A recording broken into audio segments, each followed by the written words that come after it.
Would you like to learn how to make some mouth-watering cranberry sauce? Just like this? You would? Good. Because in this episode of the Lisa D's Delight Show, I'm going to show you how to do it. Lisa D Delight.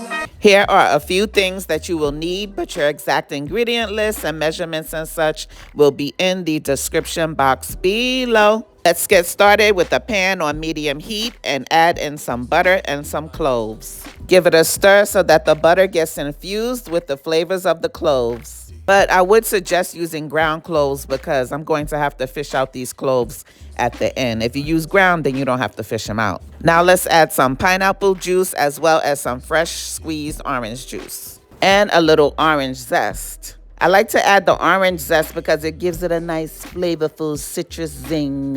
And add you some brown sugar and some honey. All this sweetness will balance out the tartness of the cranberries. I forgot to say, when zesting the orange, try not to get the white part because that part is bitter. Now let's find some ground allspice and add that in as well. And also add in some cinnamon, as well as some ground ginger. The ginger will give it a nice tangy, spicy kick. Now get you some pineapple chunks and add those in as well. Give it a nice stir. Press down the pineapples and then add in the cranberries. Give it a stir and let it come to a rolling boil. Let it boil for about 2 minutes or so, and you want the cranberries to pop. Once they start to pop, they'll release something called pectin, and that pectin will help it thicken up naturally by itself. But we don't want all of them to pop. Let some stay whole to give it a nice texture. After about 2 minutes, reduce the heat to medium-low. Cover it and let it simmer and reduce down for about 10 minutes or so. But during that 10 minutes, give it a good stir occasionally. Now, if you're down for a good time, add you a little bourbon 5 minutes before it's done cooking. Or you can just leave it out. I was just trying to help your palate.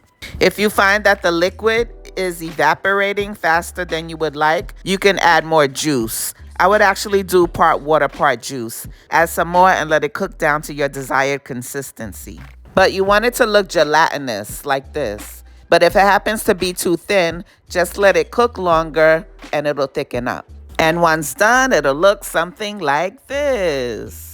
Lisa D Delight. Yes, God. Won't he do it? Yes, he will, all the time. This spiced cranberry sauce came out so yummy. I'm not even a big cranberry sauce person. Like, I really don't care for it. But when I make it homemade like this, the Lisa D way, I really enjoy it. Happy holidays. I hope you enjoyed the recipe. After all, I was just trying to help your palate. God bless you. Bye. It's so good. Make sure you like and subscribe. Damn, you make it so good. Make sure you like and subscribe. Damn, you make it so good. Make sure you like and subscribe. Damn, you make it so good. Make sure you like and subscribe.